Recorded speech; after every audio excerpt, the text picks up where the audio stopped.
안녕하세요. 춘천 한마음교회 이상옥입니다. 저는 못생겼다는 이유로 주변 사람들에게 무시를 당하고 폭력까지 당해야 했어요. 결국 본을 이기지 못해 한 번 사람을 때리고 난 후 그 뒤로는 계속해서 주변 사람들을 괴롭히며 살았어요. 이런 제가 부활하신 예수님을 주인으로 모시고 주인의 말씀에 순종하며 살게 된 간증을 나누고자 이 자리에 섰습니다. 저는 일남 이녀 중 장녀로 태어났는데요. 미숙아로 태어나 뭐든 느렸던 저는 학습 능력도 뒤처져 한글도 늦게 깨우쳤고 몸도 약해 동생이 조금만 건드려도 아파서 깨깨거리며 뒹굴었습니다. 동생이 태어난 이후로 부모님의 사랑조차 부족했던 저는 어느 날 엄마가 스프를 해주셨는데 동생 얼굴에 그 스프를 엎어버렸습니다. 저도 왜 그랬는지 모르겠어요. 정말 못된 짓을 해버리고 만 거예요. 동생에게는 너무나 미안했어요. 그 뒤로 부모님은 사소한 일로도 저만 혼내셨고 때리는 일도 잦아졌습니다. 이런 생활이 반복되다 보니 저는 어려서부터 늘 우울했습니다. 초등학교에 들어가서 한 친구를 사귀게 되었고 집에까지 데리고 올 정도로 친하게 지냈어요. 알고 봤더니 그 친구는 아이들이 더럽다고 놀지 않는 친구였어요. 저는 그 친구와 함께 아이들에게 놀림을 당하기 시작했는데 저를 놀리는 이유는 못생겼다는 이유였어요. 아이들은 얘들아 쟤 너무 못생겼지? 이렇게 시도 때도 없이 놀리고 비웃었고 왕따까지 시켰는데요. 저는 친구가 원망스러웠어요. 그 친구만 아니었으면 제가 아이들 눈에 띄어 왕따를 당하지 않았을 거라는 생각이 들었거든요. 그러다 친구가 저희 집 물건을 가져간 사건의 계기로 싸우게 되었고 저는 철저히 혼자가 되어 다녔습니다. 집에서도 혼자였고 등하교 할 때도 밥을 먹을 때도 언제나 혼자였습니다. 이렇게 혼자 지내다 보니 너무나 심심해 도서관에 가서 책을 읽으며 외로움을 달래려 했지만 우울한 마음은 없앨 수는 없었어요. 그래서 옥상에 올라가 펑펑 울면서 뛰어내릴까를 고민하게 되었는데요. 누가 나의 기억이라도 해줄까 생각이 들면서 더 우울해졌어요. 하지만 옥상에서 밑을 바라보니 너무나 무서워 뛰어내릴 수가 없었습니다. 시간이 지나자 설상가상으로 선배들까지 괴롭힘에 가세기 시작했는데요. 선배들은 제가 눈에 띄어도 괴롭혔지만 눈에 띄지 않아도 저를 불러내 툭툭 치고 마구 때리고 괴롭혔어요. 아, 한번 왕따는 영원한 왕따구나. 그냥 죽을까? 죽고 싶다. 미치도록 이 세상 살기 싫다. 이런 생각을 늘 하며 지냈습니다. 놀림당하던 것에서 끊임없는 괴롭힘으로 폭력까지 당하니 어느새 제 마음에는 분이 가득 차게 되었어요. 부모님은 왜 나를 이렇게 못생기게 태어나게 하셨을까? 왜 나는 못생겼다는 이유로 끊임없이 놀림당하며 수치심을 견뎌하고 폭력까지 견뎌야 하는 걸까? 마음속에 언제 터질지 모르는 그 화를 꾹꾹 담아두고 참고만 있었습니다. 저를 이렇게 낳아주신 부모님이 원망스러웠고 저를 도와주지 않는 학교 선생님도 원망스러웠습니다. 그러다 어느 날 저도 모르게 분을 참지 못하고 이성을 잃고 선배들을 때리기 시작했어요. 아무도 저를 도와주는 사람이 없으니 내가 스스로 해결하자라고 생각하며 온 힘을 다해 주먹을 휘둘렀습니다. 그 뒤로 누군가 저를 보고 속닥속닥거리면 저는 참을 수 없는 분노가 솟아올랐고 가차없이 폭력을 행사했습니다. 저는 변하기 시작했습니다. 좋게 변한 것이 아니라 나쁘게 변했습니다. 술, 담배, 싸움, 질이 안 좋다는 친구들과 어울려 다니면서 제가 하고 싶은 대로 하고 살았습니다. 지난 스모키 화장을 하고 다니고 학교에서 대놓고 담배를 피다 걸려 선생님께 몽둥이로 맞은 적도 있고 어쩌다가 시비가 붙어 패싸움을 하다가 경찰서를 가기도 했습니다. 제가 강해져야 사람들이 저를 함부로 대하지 않고 제 자신도 지킬 수 있다는 생각에 저는 더더욱 독해졌습니다. 그래서 남자들과도 싸우고 다녔는데요.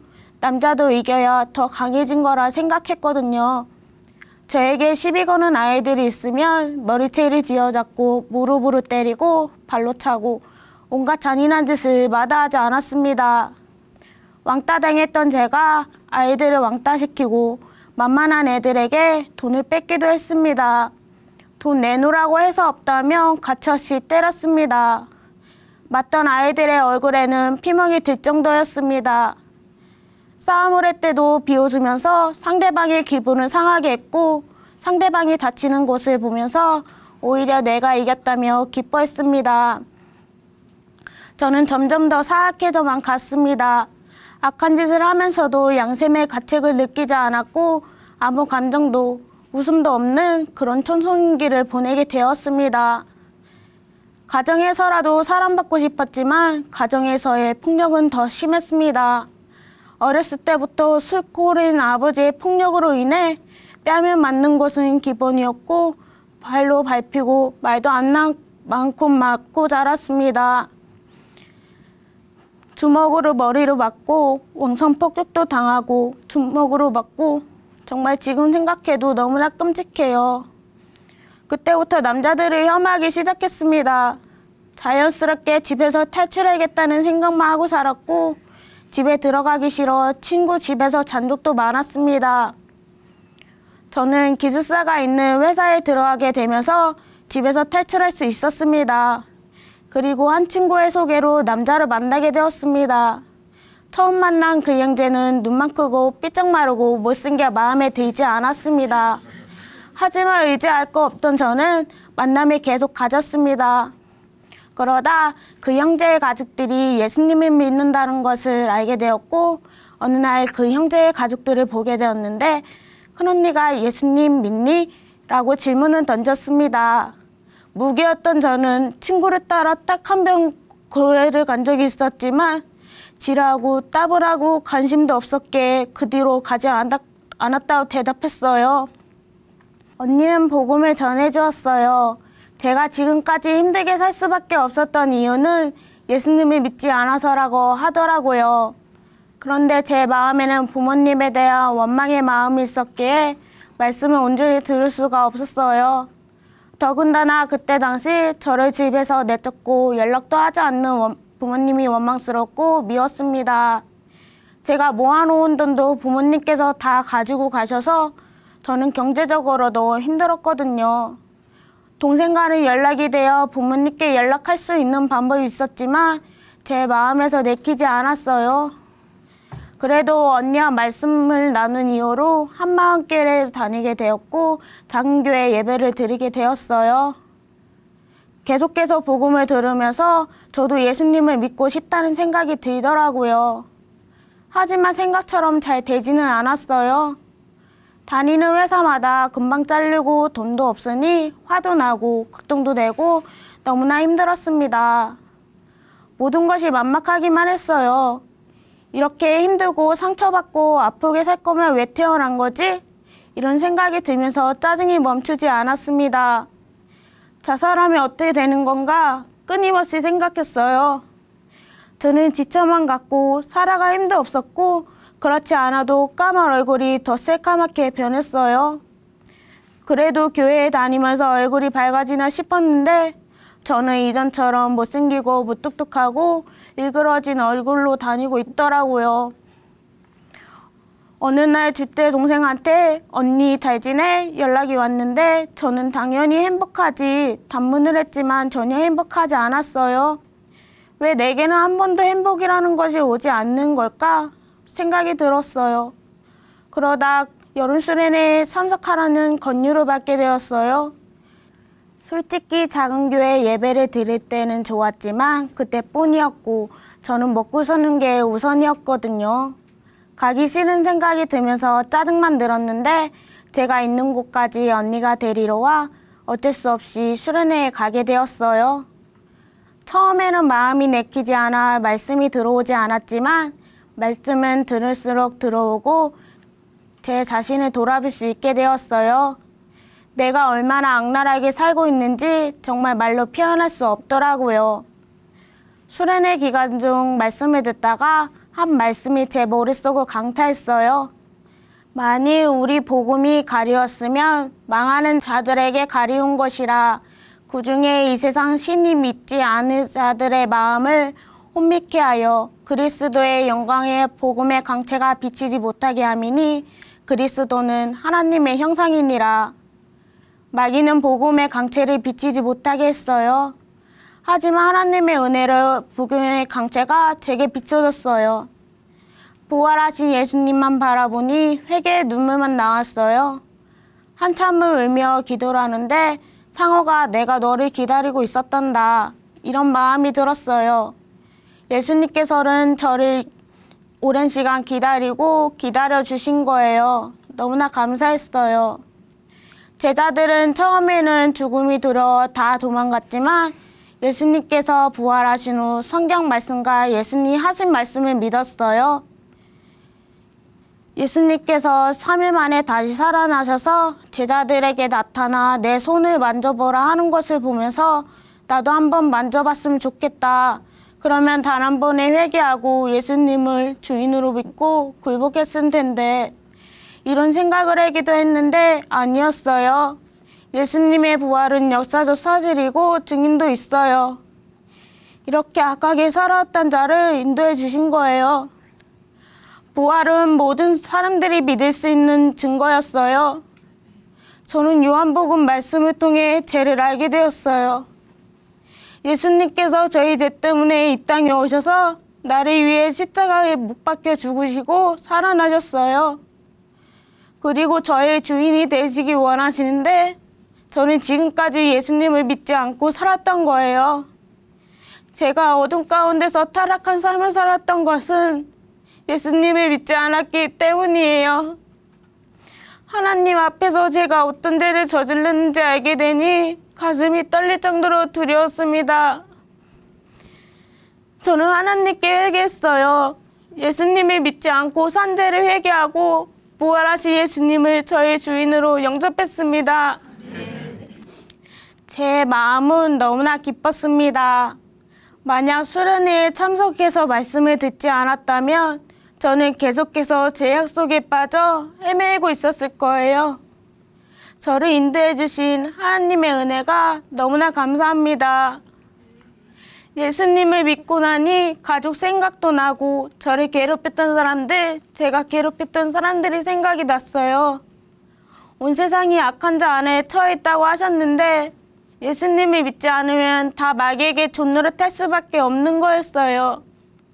예수님을 믿지 않는 우리 가족들에 대한 안타까운 마음이 들면서 복음을 전해야겠다는 생각이 들었어요. 그리고 저를 괴롭혔던 사람들에 대해서도 하나님께서 저를 용서해 주셨듯 용서하는 마음이 생겼어요. 무엇보다 제가 괴롭혔던 아이들에 대해 너무나 미안한 마음이 들었어요. 그 아이들에게 진심으로 용서를 구하고 싶어요. 얼마 전 처음으로 패션 오브 크라이스트를 봤어요. 아무 죄도 없는 예수님께서 저희 죄 때문에 가시로 되어 있는 면류관을 쓰시고 갈고리로 된 채찍에 맞으신 장면이 아직도 생생히 기억이 납니다. 그 아픈 고통 어떻게 참으셨을까? 마지막으로 다 이뤘다 하시는데 그 모습이 제 눈앞에 떠나지를 않았습니다. 하나님께서는 저희 옛사람도 함께 십자가에 못 박아 죽었다고 하셨어요. 저는 이제 죄를 짓고 싶지 않아요. 날마다 새 피조물답게 살기 위해 치열하게 싸움을 하고 있어요. 가끔씩 옛 습관이 나오면서 실수를 할 때도 있는데 그럴 때면 예수님께 너무나 죄송해요. 전 이제 더 이상 왕따가 아니에요. 사람들과 얼마나 잘 지내고 있는지 몰라요. 교회 사람들도 저를 너무나 이뻐해 주세요. 어느새 저도 교회 안에서 사람들에게 먼저 말을 걸고 있더라고요. 또래로 보이는 아이들이 있으면 몇 살이세요? 하며 물어보면 저랑 동갑이라고 하는 친구들에게 친하게 지내자라고 적극적으로 말을 건넸습니다. 교회 안에서는 그 누구도 저에게 못생겼다고 놀리는 사람이 없어요. 예수님을 믿는 하늘 가족들이 있어서 저는 너무나 행복해요. 예수님을 믿고 나니 회사에서도 잘리지 않고 잘 다니고 있어요. 저희 상사분 제가 야무지고 일은 잘한다고 칭찬해 주시고 다른 직원들과도 잘 어울리며 즐겁게 직장 생활을 하고 있습니다. 작은 언니들과도 친자매처럼 잘 지내고 있어요. 처음에는 언니들을 만났을 때 제가 인사를 안 하고 째려보기만 했다고 하더라고요. 그런데 이제는 같이 전도도 다니고 자주 만나서 교제도 나누어요. 처음에는 언니들에게 사랑만 받았는데 이제는 좋은 곳이 생기면 같이 나누고 싶고 뭐든지 함께 하고 싶어요.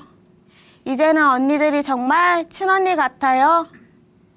작은 교회 사람들과 전도를 하러 나갔는데 예전에 저처럼 전도지도 받지 않고 그냥 지나가는 사람이 많았어요. 순간 욱하는 마음이 들었지만 참을 수 있었어요. 다양한 사람을 만나게 되지만 기쁘게 전도해요.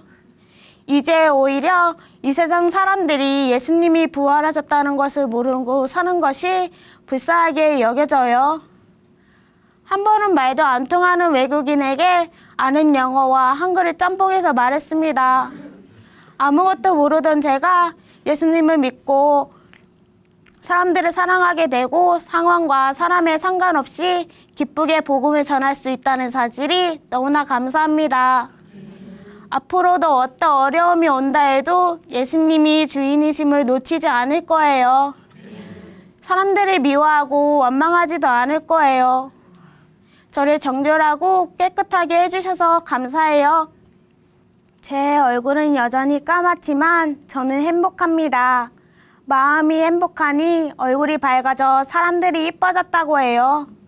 무뚝뚝하고 아무 감정 없던 저였는데 귀엽다는 말도 자주 듣게 되고요. 사람들의 폭언과 폭력에 시달리다 결국 분을 이기지 못해 더 잔인한 가해자가 되었던 저를 하나님께서 끝까지 포기하지 않으시고 부활하신 예수님을 주인으로 믿게 하셨어요.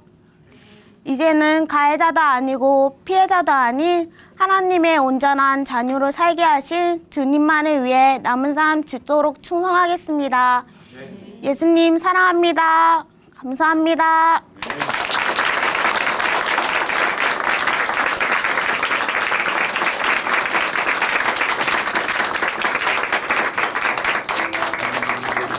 네, 여러분 혹시 우리 이상옥 자매님 얼굴이 못생겨 보이셨나요? 아니죠. 네, 너무나 예쁜데요. 아, 네, 아마 이 방송을 보시는 분들도 못생겨서 왕따를 당했었다고 이렇게 이해 안 가시는 분들 많으실 텐데요. 그런데 정말 예전에는 이런 모습이 아니었다고 합니다. 정말 복음의 능력은 대단한 것 같습니다. 네, 이 시간 이상옥 자매님이 아니라 우리 이상옥 자매님을 살려주시고 또 변화시켜주신 하나님께 영광의 박수 올려드리겠습니다.